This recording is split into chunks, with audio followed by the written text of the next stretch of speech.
सो hello, good morning, नमस्ते and welcome back to my channel. तो अभी बज रहे हैं सुबह के 4 और मैं उठ चुकी हूँ। तो अभी करते हैं दिन की शुरुआत। उठते ही मैं सबसे पहले कर रही हूँ सारे दिन को प्लान कि मुझे सारे दिन में क्या क्या करना है। मैं टू डू लिस्ट बना रही हूँ अपनी और इसी हिसाब से सारा दिन मेरा चलेगा। तो अभी मैं पढ़ रही हूँ करंट अफेयर सुबह उठते ही, ताकि मैं नींद से थोड़ा जाग जाऊँ। और नींद से जब जाग गई मैं, तो अभी बज रहे हैं 6 और अभी 6 बजे से मैं पढ़ रही हूँ रीजनिंग। और रीजनिंग के अंदर मैं पढ़ रही हूँ क्यूबॉइड एंड डाइस वाला चैप्टर। तो क्यूबॉइड वाला जो चैप्टर है वो मैंने बहुत पहले पढ़ा था, तो अभी मुझे काफ़ी दिक्कत आई क्यूबॉइड पढ़ने में। डाइस वाला चैप्टर आसान था, वो पढ़ लिया था। उसके बाद में क्यूबॉइड और डाइस जब अच्छे से पढ़ लिए मैंने, तब मैंने उसके मिनी मॉक्स लगाए, जितने भी थे CGL, CHSL, CPO जितने भी थे सबके सेक्शन में से डाइस वाला लगा दिया मैंने मॉक। तो अभी लेके आते हैं छाछ, फिर बनाएंगे कढ़ी। तो अभी बज रहे हैं 10:30 और मैं बना रही हूँ खाना। खाने में बना रही हूँ कढ़ी और रोटी। तो कढ़ी के लिए ये झर यूज़ कर रही हूँ, डोंट जज मी गाइस। तो जो हमारी कड़छी है वो मैं नहीं मिल रही है, बहुत दिन हो गए हैं, पता नहीं कहाँ गई। तो मुझे इससे बनानी पड़ी कढ़ी। और जितने कढ़ी बन रही है उतने हम कर लेते हैं टाइम को मैनेज। और वो कैसे करेंगे, अभी जितने कढ़ी बन रही है उतने लगा लेते हैं आटा। तो this is called time management.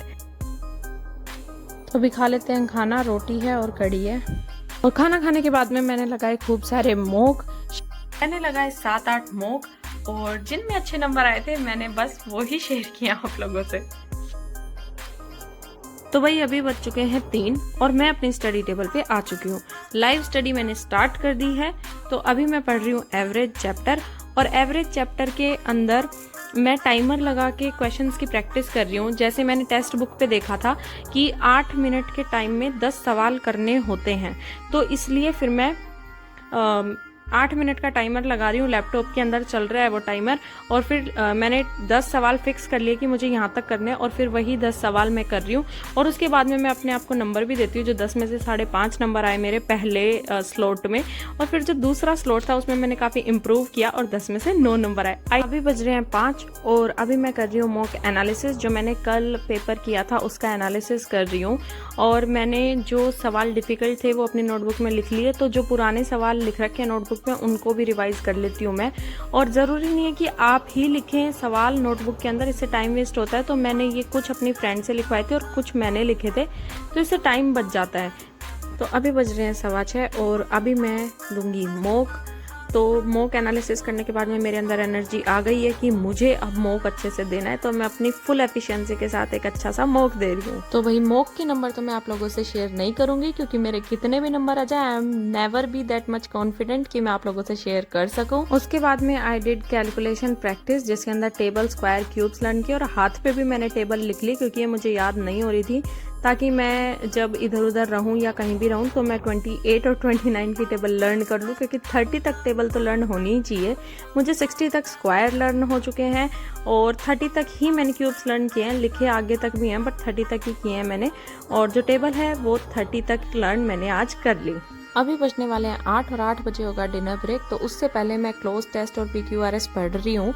और क्लोज टेस्ट और PQRS भी मैं इसी तरीके से पढ़ती हूँ कि पहले मैं उनको पिक करती हूँ और उसके बाद में अपने आप को नंबर देती हूँ कि मेरे कितने सवाल सही हुए और कितने गलत हुए। इससे मुझे एक आइडिया रहता है कि मेरी एक्यूरेसी कितने % आ रही है। और कुछ दिन में जब मेरी प्रैक्टिस अच्छी हो जाएगी तो फिर मैं मॉक दूंगी क्लोज टेस्ट और PQRS के भी, जो कि अभी मैं मिनी मॉक्स नहीं दे रही हूँ इनके। तो खाना खाने के बाद में I am back on my study table और अभी मैं पढ़ रही हूँ एडजेक्टिव चैप्टर। और इसके अंदर मुझे काफ़ी ऐसे पॉइंट्स मिले जो कि मुझे अभी तक नहीं पता थे, और मुझे ये चैप्टर पढ़ के काफ़ी अच्छा लगा कि मेरा नॉलेज जो है वो इम्प्रूव हुआ है। और अब अगर इससे कोई एरर बनेगा पेपर में तो वो मैं कर सकती हूँ। ये सब पढ़ने के बाद में मैंने स्टार्ट किया वोकैब चैप्टर, मतलब वोकैब पढ़ना, और नीतू सिंह मैम की बुक से, क्योंकि 6-7 महीने पहले मैंने ये बुक पढ़ी थी। तो अभी इसको भी रिवीजन करना ज़रूरी है। अभी मैं पढ़ के थक चुकी हूँ और भाई अभी बज चुके हैं 10। तो चलते हैं अब सोने। वैसे तो मैं पढ़ के थक गई थी, लेकिन बातें करने में कौन थकता है।